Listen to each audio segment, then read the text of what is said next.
మేధావుల ముసుగులో సీఎం జగన్ పై ఈనాడులో తప్పుడు వార్తలు రాస్తోంది. స్టీల్ ప్లాంట్ ఉరికి సీఎం జగన్ సహకరిస్తున్నారంటూ విషం చిమ్మే ప్రయత్నం చేసింది. అయితే మొదటి నుంచి స్టీల్ ప్లాంట్ ఉద్యమానికి సీఎం జగన్ అండగా నిలిచారు.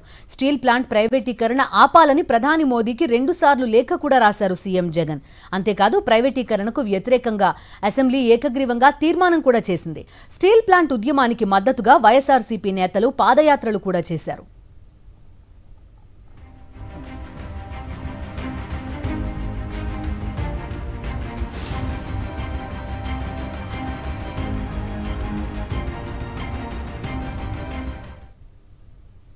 అఖిలపక్షంగా అన్ని ట్రేడ్ యూనియన్ నాయకులు కూడా ఒక గుడి కింద వచ్చి రాజకీయాలు పక్కన పెట్టి ఈ ప్లాంట్ను కాపాడుకోవడమే చేయమని బిఎంఎస్తో సహా అందరూ కూడా పోరాటం చేసి రిలే నిరాహార దీక్షలు చేసి రస్తారోకోలు ధర్నాలు అనేకమైనటువంటి కార్యక్రమాలు ఇక్కడ చేయడమే కాదు జంతర్ మంతర్ దగ్గర కూడా చేసి ఈ ప్లాంట్ని ఎట్టి పరిస్థితుల్లో ప్రైవేట్ పరం కాకూడదని అన్ని యూనియన్ నాయకులు చేస్తున్న దానికి సంపూర్ణమైన మద్దతు ఈ రాష్ట్ర ముఖ్యమంత్రి వర్యులు జగన్మోహన్ రెడ్డి గారు, ఈ రాష్ట్ర మంత్రివర్యులు, అలాగే ఎంపీలు ఎమ్మెల్యేలు అందరూ కూడా సపోర్ట్ చేస్తేనే ఆ టెంట్ ఇప్పటికీ కూడా కంటిన్యూ అవుతుంది.